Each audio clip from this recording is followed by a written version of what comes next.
C'est au collège Charles Péguy de Cattenom qu'une rencontre élève-auteur a eu lieu à l'occasion d'Enlivrez-vous en mai, une opération d'animation littéraire qui a été créée par une équipe de professeurs documentalistes du bassin de Thionville-à-Yange.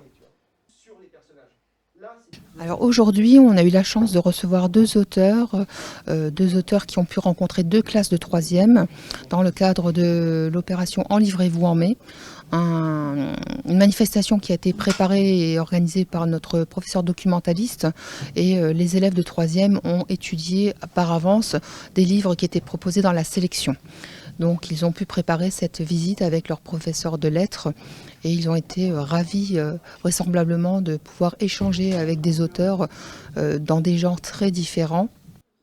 Côté gestion, la rencontre a totalement été gérée par les professeurs documentalistes et le personnel des différents collèges. Du point de vue pratique, au niveau du collège, c'est assez simple parce que les élèves sont dans leur salle de classe et restent avec leurs professeurs, ceux qui les ont préparés. Par contre, du point de vue de la prise en charge logistique, heureusement qu'on a plusieurs professeurs documentalistes qui se sont fédérés pour organiser ça. Il a fallu aller chercher l'un à la gare, l'autre est arrivé par ses propres moyens en voiture. Maintenant, il y a un acheminement dans différents sites parce que cette journée ne s'achève pas ici au collège, puisque un auteur est parti sur un lycée de Chonvillois et l'autre est parti sur un lycée à Ayange, par exemple.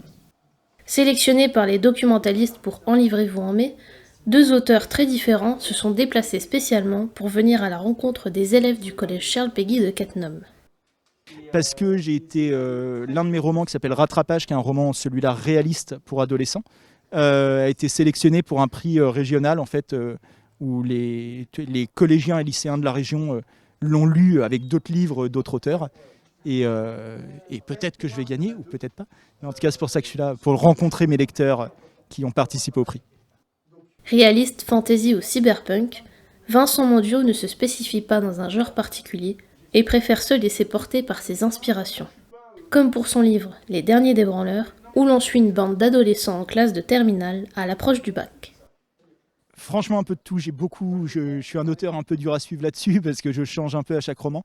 Le plus connu, je pense, il s'appelle Les Derniers des Branleurs, qui est un roman pour ados, plutôt comique, on va dire. C'est plus une comédie. Mais j'ai écrit aussi du roman noir, pour ados aussi. J'ai écrit, comme je disais, de la fantasy, de la science-fiction. Voilà, donc c'est un peu dur à résumer. Alors le tout dernier en date, il s'appelle Toute entrée définitive. C'est un roman de science-fiction qui se passe dans une colonie spatiale. Ça se passe en 2229 et plusieurs planètes ont été colonisées et on suit une colonie, donc Kitej, qui est une ville qui est enfermée sous un cube de 5 km de côté parce qu'il y a des radiations sur la planète. Donc ils sont enfermés dans un cube de protection.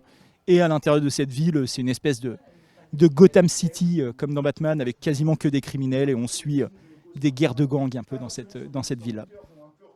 Des inspirations sans limite, puisées dans le monde qui l'entoure ou dans d'autres œuvres. Beaucoup de mes lectures, je pense que la plupart des écrivains vont vous répondre ça, mais la première inspiration, c'est les autres écrivains. On passe notre temps à se plagier les uns les autres. Et moi, je suis un grand lecteur de manga, notamment. Et je me suis beaucoup inspiré de l'énergie de ces BD japonaises. C'est un roman que j'ai fait, c'est pas du tout illustré ou quoi que ce soit. Mais je me suis beaucoup inspiré de cette énergie-là, de ce sens du divertissement, du rythme. Romancier ayant débuté en France, Xavier Deutsch, publié chez Gallimard pour ses premiers romans, s'est rapidement fait une place dans les meilleures ventes. Comme romancier, je vais débuter en France. Donc j'ai d'abord et particulièrement été publié en France. Mon premier roman était paru chez Gallimard en 89. Ensuite, il y a eu quelques romans à l'école des loisirs. J'avais rencontré chez Gallimard Geneviève Brisac, avec laquelle j'ai travaillé quelques années. Et puis voilà, les choses ont suivi leur cours. Raconter des histoires, c'est ce que Xavier Deutsch fait de mieux. Des histoires réelles, venues sensibiliser les plus jeunes sur des questions d'actualité importantes. J'ai publié 45 romans, chacun d'entre eux évoque une réalité différente. Celui-là touche à la réalité des migrants, qui est une réalité importante en Europe, dans le monde, sur le mouvement de population. C'est une question qui est importante sur le plan humain, sur le plan politique, sur le plan des valeurs. Et voilà, c'est ce roman qui évoque et qui brasse tout ça par l'intermédiaire d'un personnage particulier ce jeune Brahim arrivé du Soudan. Avec Homme noir sur fond blanc, l'auteur livre aux élèves de 3e du collège Charles Péguy un roman engagé et sensible et offre à ses jeunes lecteurs une vision du monde aussi puissante que douloureuse. Je pense que ici, au collège, les adolescents ont lu un de mes romans dont le titre est Homme noir sur fond blanc, qui est paru aux éditions Mijade et qui évoque le parcours de personnes migrantes à travers l'Europe.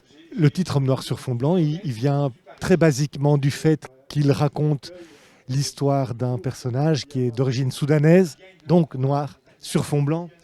Ça peut aussi bien être l'évocation de l'Europe occidentale, qui est un pays d'hommes blancs, que l'évocation à la fin du roman d'un paysage hivernal, sur lequel finissent par se détacher quelques-uns de ces garçons.